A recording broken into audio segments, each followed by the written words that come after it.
प्रतिक्रिया देत आहे। पाथर्डी तालुक्यातील औरंगपूर या गावामध्ये एक आदिवासी कुटुंब राहते।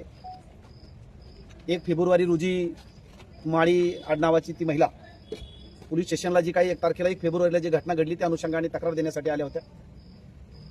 जमिनीच्या वादातून त्यांचं घर जाळण्याचा प्रयत्न, त्यांच्या अर्जावरून त्यांच्यावरती जो शारीरिक अत्याचार झाला ती फिर्याद देण्यासाठी पाथर्डी पोलीस स्टेशनला आल्या, परंतु पाथर्डी पोलीस स्टेशनला त्यांची फिर्याद घेतली नाही। त्याच्यानंतर 1 फेब्रुवारीपासून तर आजपर्यंत त्या सातत्यानं जिल्ह्याचे जिल्हाधिकारी असतील, जिल्ह्याचे पोलीस अधीक्षक असतील, या भागाचे डीवायएसपी राजगुरू साहेब असतील, या तालुक्याचे पोलीस निरीक्षक यांना सातत्यानं ते भेटलेल्या होत्या तालुक्यातील। यांना देखील सांगितलं की आता तुमच्यावरती देखील एक गुन्हा दाखल ते करणार आहेत, मोठा गुन्हा दाखल करणार आहेत। तुम्ही जसा आता बलात्काराचा गुन्हा दाखल करतात तसा ते देखील बलात्काराचा गुन्हा दाखल करणार आहेत। अशा पद्धतीचा दम पोलीस आणि ते आरोपी यांनी ही महिला, तिचा मुलगा आणि आता जे काही सिव्हिल हॉस्पिटलमध्ये जे मयत झालेले विठ्ठल खर्चन हे जे तरुण आहेत यांना सांगितल्यानंतर हा जो खर्चन आहे जो मयत झाला, खऱ्या अर्थाने त्याला धक्का बसला आणि जागेवरच तो तिथं कोलसून पडलेला आहे। ही सगळी परिस्थिती पाहणाऱ्या लोकांनी, पोलिसांनी, पत्रकारांनी, या कुटुंबाने आम्हाला सगळ्यांना ही माहिती दिलेली आहे आणि त्या धक्क्यातनं ते सावरले नाही।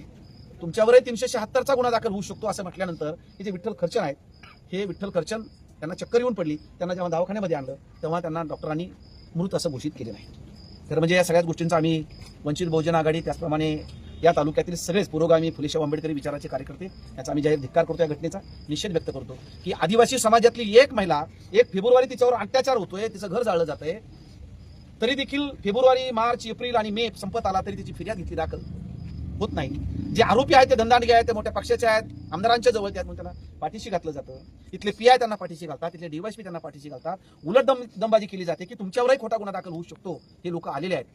मला असं वाटतं की अत्यंत काळीमा फासणारी गोष्ट आहे। या राज्याचे मुख्यमंत्री आणि गृहमंत्री आपल्या सर्वांच्या माध्यमातून मी त्यांना सांगू इच्छितो की आता जो विठ्ठल खर्चन नावाचा जो काही मृत घोषित केला गेला हा इथल्या पोलीस यंत्रणेनं घेतलेला बळी आहे। त्यामुळं आपल्या महाराष्ट्राची मान शर्मिंद खाली जावी अशा पद्धतीचा हा प्रकार आहे। हे कुटुंब उड्यावरती पडलेलं आहे। एकीकडे आदिवासी महिलेची फिर्याद घ्यायची नाही, तिला दमबाजी करायची आणि त्याच्यातूनच हा आमचा विठ्ठल खर्चन हा तरुण हा आता आम्हाला असं वाटतं की तो मृत झालेला आहे। याला सर्वस्वी जबाबदार इथलं पोलीस प्रशासन आहे, इथले पीआय आहेत, पीएस आहेत, या भागाचे डीवायएसपी आहेत। आणि म्हणून आताच 1-10 मिनिटापूर्वी येताना मला उशिराही ज्यावेळी घटना घडली तेव्हा मला समजली। आम्ही सगळे इथं आलेलो आहोत। आदरणीय वंचित बहुजन आघाडीचे राष्ट्रीय नेते प्रकाश आंबेडकर साहेबांच्या कानावरती ही घटना घातलेली आहे। त्यांनी देखील आम्हाला काही गोष्टी सूचना केलेल्या, जाऊन बघा, परिस्थिती बघा, समजून घ्या आणि या विषयावरती उद्या ते सविस्तरपणे माझ्याशी पण आणि पत्रकारांशी पण या ठिकाणी बोलणार आहेत। आम्ही देखील आमचा निर्णय उद्या घेणार आहोत। पण प्रथमदर्शनी आम्हाला असं वाटतं की हा बळी पोलीस यंत्रणेकडून झालेला आहे। पोलिसांनी